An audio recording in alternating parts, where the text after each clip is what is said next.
میں اپنے مالک کے سامنے کھڑا ان سے چھوٹنے کی درخواست کر رہا تھا۔ میں بولا، صاحب جی بس 1 ہفتے کی ہی تو بات ہے، آپ مجھے میرے گاؤں میں جانے کی اجازت دے دیں۔ میری بیوی کی ڈیلیوری اسی ہفتے ہونے والی ہے۔ میں چاہتا ہوں کہ اس مشکل وقت میں اپنی بیوی کا ساتھ دوں۔ مالک گہری سوچ میں ڈوبا ہوا تھا۔ کہنے لگا، تمہارے جانے سے میرا بہت نقصان ہو جائے گا۔ نوید بتاؤ تمہیں کیسے جانے دوں؟ میں حیران ہوا اور بولا، مالک کیسا نقصان، میں تو ایک معمولی سا ڈرائیور ہوں۔ مالک نے ارد گرد نظریں دہرائیں اور کہنے لگا، میرے پاس ایک بہت بڑا راز ہے، اگر وہ تمہیں معلوم ہو جائے تو تمہیں یقین ہو جائے گا تم کتنے خاص ہو۔ میں بولا، مجھے بھی بتائیے، ایسی کیا بات ہے؟ مالک کہنے لگا، تم اپنے بچے کی ڈیلیوری سے فارغ ہو جاؤ گے، تب تم واپس آؤ گے تو میں تمہیں کچھ بہت ضروری بات بتاؤں گا۔ آج سے پہلے مالک نے کبھی میرے ساتھ اس طرح سے گفتگو نہیں کی تھی۔ میں بے چین ہو گیا تھا۔ میں بولا، مالک اس طرح تو مجھے چین نہیں آئے گا۔ میں واپس تو چلا جاؤں گا مگر آپ کی باتیں سوچ کر الجھتا رہوں گا۔ کیا ہی اچھا ہوا اگر آپ مجھے جانے سے پہلے ہی ساری بات بتا دیں۔ مالک بولا، نوید مجھے خود کچھ باتوں کی تصدیق کرنی ہے، پھر سب کچھ تمہارے سامنے لے آؤں گا۔ تم مجھ سے وعدہ کرو کہ بہت جلد لوٹ آؤ گے۔ میں نے مالک سے وعدہ کر لیا اور اپنے کمرے میں آ کر اپنا سامان پیک کرنے لگا، مگر ابھی تک میرا دماغ مالک کی باتوں میں الجھا ہوا تھا۔ نہ جانے وہ مجھ سے کیا کہنا چاہ رہا تھا۔ میں نے اپنی سوچوں کے گھوڑوں کو بہت دوڑایا مگر میرے ہاتھ کوئی سہارا لگ نہیں سکا۔ میں خود کو ایک بے جدا سا ڈرائیور پایا تھا، اس کے علاوہ مالک کی زندگی میں میرا کوئی اور کردار نہ تھا۔ میں نے سر جھٹک دیا اور بولا کہ مجھے ان بڑے لوگوں کی باتوں پر توجہ نہیں دینی چاہیے، مجھے تو فی الحال اپنے ہونے والے بچے اور بیوی کے متعلق سوچنا چاہیے۔ مالک نے میرے ہاتھ پر میری تنخواہ بھی رکھ دی۔ الٹرا ساؤنڈ سے پہلے ہی علم ہو چکا تھا کہ میرے یہاں بیٹی پیدا ہو گئی، اس لیے میں مارکیٹ جا کر اپنی بیٹی کے لیے گلابی رنگ کی کئی ننھی سی فراقیں لے آیا۔ اب میں جلد واپس جانا چاہتا تھا۔ میں شام کی بس میں بیٹھا اور صبح تک اپنے گاؤں پہنچ چکا تھا۔ میری بیوی مجھے دیکھ کر بے انتہا خوش ہوئی، کہنے لگی، یہ دن میرے لیے بہت کٹھن ہے، میں آپ کا بڑی بے صبری سے انتظار کر رہی تھی۔ میں مسکرا دیا اور بولا، اب میں آ گیا ہوں نا، سب کچھ ٹھیک ہو جائے گا۔ میرے والدین بھی بچے کی آمد کے متعلق سوچ کر بہت خوش تھے۔ میں نے جب بچے کی شاپنگ اپنی بیوی کو دکھائی تو اس کی آنکھوں میں خوشی سے آنسو آ گئے۔ وہ کہنے لگی، نوید ہماری بیٹی بہت خوش قسمت ہوگی جسے آپ جیسا باپ ملے گا۔ میں نے تو اپنی بیٹی کا نام بھی سوچ رکھا ہے، مجھے مناہل نام بہت اچھا لگتا ہے۔ خیر میری چھٹی کا 3را دن تھا، تب میری بیوی کی حالت خراب ہو گئی، اسے ہاسپٹل لے کر گئے جہاں میری بچی کی ولادت ہو گئی تھی۔ یہ دن میری زندگی کا سب سے خوبصورت دن تھا۔ میں تو خوشی سے پھولا نہیں سما رہا تھا، سب خوش تھے۔ 2 دن تک تو میں اپنی بیٹی میں ایسا کھویا رہا کہ مجھے آس پاس کا کچھ ہوش ہی نہیں رہا۔ خیر پھر میرے ذہن میں مالک کی باتیں گھومنے لگی۔ میں نے سوچا کہ میں جس مقصد کے لیے آیا تھا وہ تو پورا ہو ہی گیا ہے، کیوں نہ میں واپس چلا جاؤں، ہو سکتا ہے مالک نے میرے ساتھ کوئی بہت اہم بات کرنی ہو۔ بس یہی سوچ کر میں نے واپسی کا ارادہ کر لیا۔ میری بیوی میرے اس قدر جلدی واپس جانے پر خفا ہو گئی، مگر پھر میں نے اس کو سمجھایا کہ تم اداس مت ہو، میں ایک بہت ضروری کام سے جا رہا ہوں، بہت جلد واپس آ جاؤں گا۔ میری بیوی کا مزاج بہت بے رحم تھا مگر میں کیا کر سکتا تھا، میری بھی مجبوری تھی، مجھے واپس تو جانا ہی تھا۔ میں مالک کے گھر پہنچا تو مجھے عجیب سا اداس سا ماحول محسوس ہوا، میرا دل بہت گھبرا گیا تھا۔ میں نے سوچا کہ شاید میں اپنی بیٹی کو چھوڑ کر آیا ہوں، اس لیے میرا دل ناراض ہے۔ میں گھر کے اندر داخل ہوا تو چوکیدار کہنے لگا، نوید تو اچھا بندہ ہے، اس گھر کے مالک کا انتقال ہو گیا، تو واپس ہی نہیں لوٹا، تو نہ جانے کس دنیا میں کھو کر رہ گیا تھا۔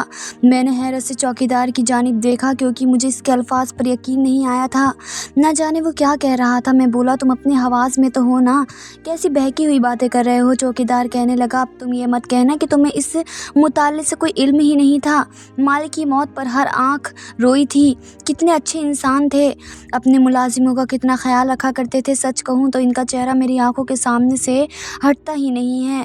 میں بولا، کب ہوا انتقال مالک کا؟ چوکیدار کہنے لگا، تمہارے جانے کے 2 دن بعد ہی ان کا انتقال ہو گیا تھا۔ جس دن ان کی وفات ہونی تھی وہ بہت پریشان سے تھے، سارا دن یہاں وہاں ٹہلتے رہے تھے، پھر میرے پاس آئے اور کہنے لگے کہ نوید کی کوئی خیر خبر ہے؟